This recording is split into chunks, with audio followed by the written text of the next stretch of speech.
2030 तक भारत चाइना को ओवरटेक कर लेगा और मैं इस बात को सिर्फ यूं ही नहीं कह रहा हूं, मैं आज आपको 4 सॉलिड पॉइंट से ये प्रूव भी कर दूंगा कि इंडिया बस आने वाले 5 सालों में चाइना को ओवरटेक कर सकता है। मैं हूं हर्ष गुर्जर और आज हम इस हिडन इकोनॉमी, डेमोग्राफिक और मिलिट्री शिफ्ट को एक्सप्लोर करेंगे जो इंडिया को नेक्स्ट ग्लोबल जाइंट बना सकता है। वीडियो एंड तक देखना, एम करते हैं 10 लाइक्स और 10 सब्सक्राइबर का एंड लेट्स बिगिन।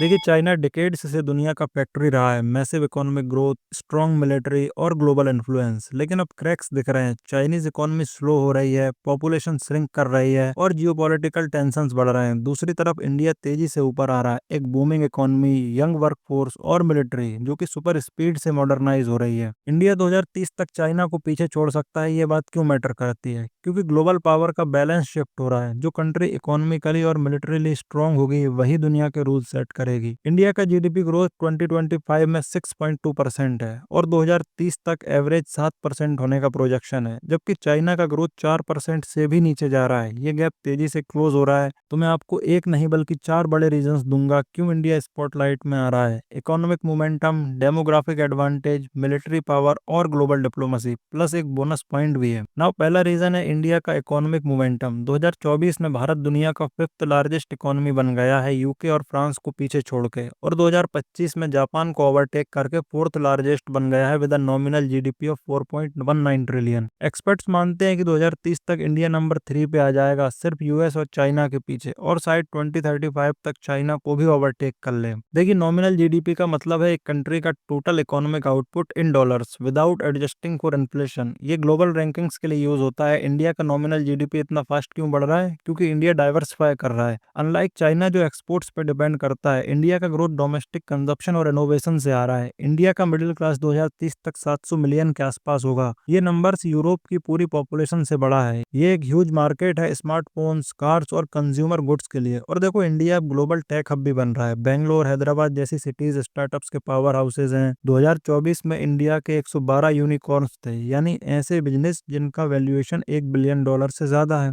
कंपेयर करो चाइना से, जहां डेट पाइल हो रहा है, 47 ट्रिलियन इन टोटल डेप्ट है जो जीडीपी का 300% है। इन्वेस्टर अब इंडिया की तरफ देख रहे हैं। एप्पल, टेस्ला और सैमसंग इंडिया में फैक्ट्रीज लगा रहे हैं। 2024 में मैन्युफैक्चरिंग सेक्टर ने 8.2 की मैसिव ग्रोथ ली है। एक बात और यह है कि इंडिया की policies like make in India और आत्मनिर्भर भारत रेड टेप कम कर रहे हैं और फॉरेन डायरेक्ट इन्वेस्टमेंट यानी एफडीआई बूस्ट कर रहे हैं। 2024 में इंडिया ने 70 बिलियन एफडीआई अट्रैक्ट किया था और चाइना में कैपिटल फाइट चल रही है। $50 बिलियन लास्ट ईयर में बाहर चला गया है। ये इकोनॉमिक शिफ्ट बड़ा गेम चेंजर है। दूसरा रीजन है डेमोग्राफिक एडवांटेज यानी यंग पॉपुलेशन, क्योंकि यहाँ इंडिया सच में साइन करता है। इंडिया के पास दुनिया का सबसे बड़ा यूथ पॉपुलेशन है, 800 मिलियन लोगों का, यानी 800 मिलियन ऐसे लोग हैं जो कि अंडर 35 एज हैं। दूसरी तरफ चाइना की पॉपुलेशन श्रिंक हो रही है। 2030 तक वो 20 मिलियन वर्किंग एज लोग खो देंगे क्योंकि बर्थ रेट्स लो हैं और सोसाइटी एजिंग है। इंडिया का मीडियन एज 27.9 है, यानी 28 के लगभग, जबकि चाइना का 39 है। ये 11 साल का गैप मतलब इंडिया के पास डिकेड्स का प्रोडक्टिविटी है, जबकि चाइना पेंशन और हेल्थ केयर में ज्यादा खर्च कर रहा है। 2024 में चाइना का डिपेंडेंसी रेशियो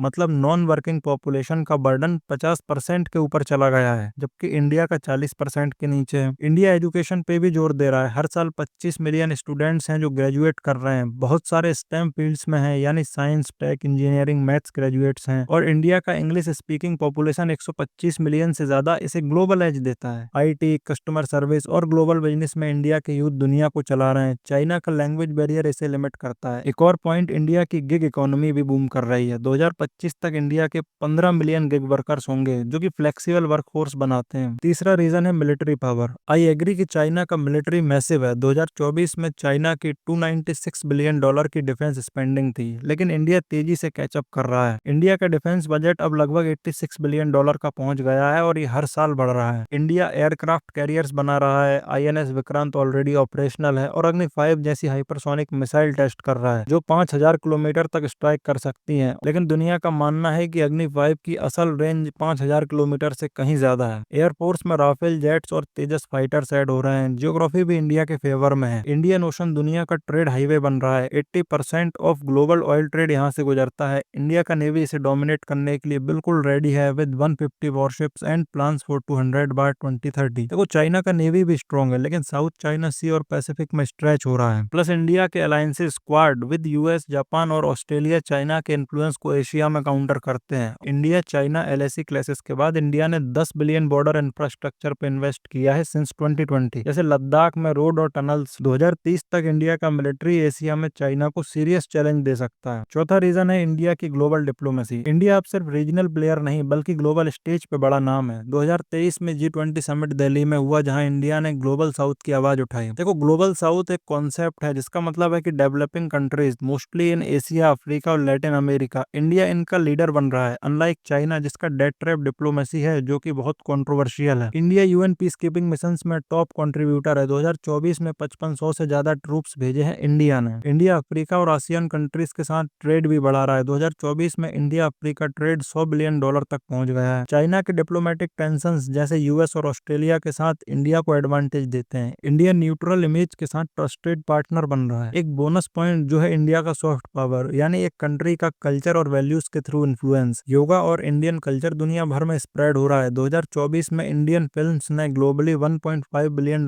का बॉक्स ऑफिस कलेक्शन किया। लगभग 40 मिलियन लोग ऐसे हैं जो यूएस, यूके और मिडिल ईस्ट में इंडिया का इन्फ्लुएंस बढ़ाते हैं। अब कुछ लोग सोच रहे होंगे चाइना तो अभी भी हमसे बहुत आगे है, इंडिया इतने जल्दी कैसे कैचअप करेगा, जो कि वैलिड पॉइंट है। चाइना का जीडीपी अभी भी $18 ट्रिलियन का है, इंडिया के 4.19 ट्रिलियन से बहुत ज्यादा बड़ा। उनका belt and road initiative 140 countries में स्प्रेड है। लेकिन चाइना का ग्रोथ स्लो हो रहा है, कर्ज बढ़ रहा है और geopolitical tensions like US trade Wars China के लिए हेडेक है। इंडिया के चैलेंजेस है ब्यूरोक्रेसी, इनइक्वालिटी, लेकिन उसका ट्रेजेक्टरी ऊपर है। तो ये था पूरा ब्रेकडाउन इंडिया का economic momentum, demographic edge, military rise, global challenge और सॉफ्ट पावर इसे 2030 तक चाइना से आगे ले जा सकता है। दुनिया का पावर मैप चेंज हो रहा है और इंडिया सेंटर में है। आप क्या सोचते हो, इंडिया या चाइना 2030 तक कौन लीड करेगा? कमेंट्स में अपना ओपिनियन शेयर करो। लाइक और सब्सक्राइब तो आपने अभी तक कर ही दिया होगा। अपना बहुमूल्य समय देने के लिए धन्यवाद। That's all from my side. Thank you for watching. This is Harsh Gurjar signing off.